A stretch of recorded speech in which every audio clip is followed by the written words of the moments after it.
What is up, YouTube, and welcome back to another video on high altitude investing. In today's video, we are going to be talking about Chainlink. But before we get started, if you're not a member of the free Discord, please click the link in the description box below and get started with the free Discord. And without further ado, we'll get straight into today's video.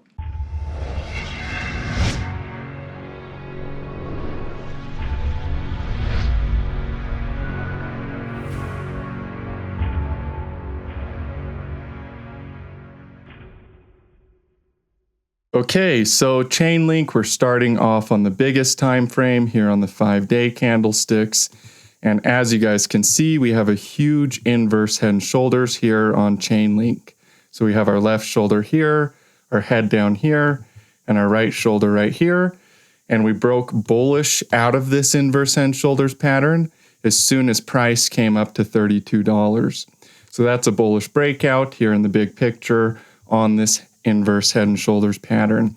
Now, if you guys don't know about trading patterns, the inverse head and shoulders pattern is one of the highest probability patterns. In fact, the inverse head and shoulders pattern has pretty close to an 82% success rate. Let's see if that's right. Yeah, an 83% success rate, not 82. So it has an 83% of the time that this pattern reaches the minimum target. So this is a very, very good pattern and a high statistical probability, which is why all of the big traders and people that trade and invest in crypto and stocks always look for this pattern. Now, if you look here, the minimum target is the size of the head placed on top of the neckline.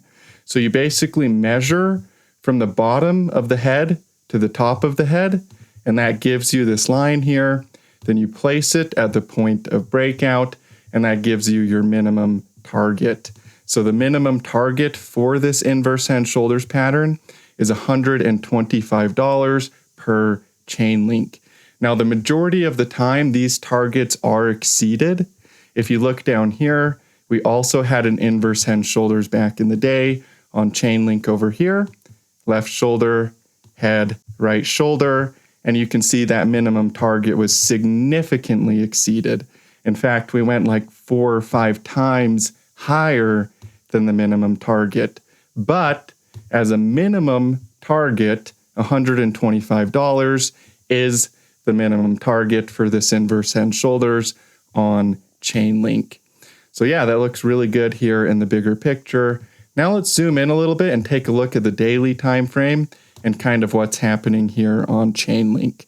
So we'll take it off the logarithmic chart and just go back to a normal linear scale and look at Chainlink here. And you can see that we do have 5 waves up and an ABC correction down. So wave 1, wave 2, wave 3, wave 4, wave 5, and our ABC correction that comes afterwards back down to major support, which was $8. Then we started another bullish Elliott wave impulse. And the reason for that is because when you get a complete Elliott wave cycle, a complete cycle here, you're going to start a new bullish impulse wave. That's exactly what happened here for wave 3. So we have wave 1 right here, wave 2, and now we're starting a bigger picture, wave 3, which is why we broke out above the top of this old wave 5 right here. So wave 3 is likely not done yet because the minimum target for wave 3 is the 1618. And if we measure from the bottom up to the top and back down again, you can see we are very far away from that 1618 level. We still have quite a bit of upside just for the minimum target of wave 3. Now, honestly, what could happen here is we reach the 2618. So a lot of the time on wave 3, we actually break above the 1618 and go straight for the 2618, which would be $54. So according to Elliott wave theory, $54 is a high probability for wave 3. That's most of the time where these altcoins go is the 2618 instead of the 1618 when they break out for wave 3. And in fact, Chainlink is starting to do what Dogecoin already did, where Dogecoin broke out for wave 3 here. Chainlink is starting to do that. right now. So that wave 3 should take us to the 2618. And if you go look at Dogecoin, you're going to see that same exact structure. So we have wave 1, wave 2, and if you measure from the bottom of wave 1 or 0 to the top of wave 1 to the bottom of wave 2, you can see we basically tested the 2618 level. Not quite, but we almost reached that level. So I think that's where we're going to go here for Chainlink, is towards that 2618 level. And then I think it's going to go a lot higher than that because of the big picture inverse head and shoulders target being closer to $125. And that's the minimum target for Chainlink. That's not even what happens when these coins exceed their targets. Because let's be honest, most of the time when people get excited about crypto, they get completely irrational, they get too excited, and the price goes a lot higher than what people are expecting because people get too excited. So that's why you get these huge breakouts where you exceed your minimum targets significantly because of that excitement in the markets. People get FOMOing into the markets and they just keep buying, and you go way higher than those minimum targets. So yeah, that's my view on Chainlink. I do think we are bullish in the short term as well as the big picture. And by the way, that's the minimum target for the inverse head and shoulders pattern.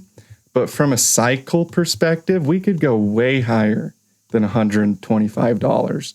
Like $125 is pretty close. That's not even the 2618 of the major cycle, right? The 2618 is $142. And a lot of times these altcoins, when they break out into price discovery and go for a new all-time high, they're going to go up to these higher extensions before it tops out, before it finally finds a top. So I think Chainlink could go quite a bit higher here before it actually tops out and reaches its highest extension and starts another bear market like it did in 2018 or in 2021, right? So I think we have a lot of upside left in the big picture, and I think 2025 is going to be very, very bullish for Chainlink. So yeah, that's my update on Chainlink. Looks very bullish in the big picture as well as in the smaller time frames. Loving the chart, loving the setup. There's a lot of money to be made in this coin. Still a good zone for buying. A lot of upside potential in the short term as well as the big picture. So I believe Chainlink is very undervalued and a very, very good investment for this cycle. So thank you for tuning in. I love you guys. And yeah, that's my update on Chainlink. Hey, thank you guys so much for tuning in to today's video. I love and appreciate every single one of you. If you enjoyed this video, please do me a favor and share it with your friends. And I look forward to seeing you guys in future videos. And as always, stay profitable out there.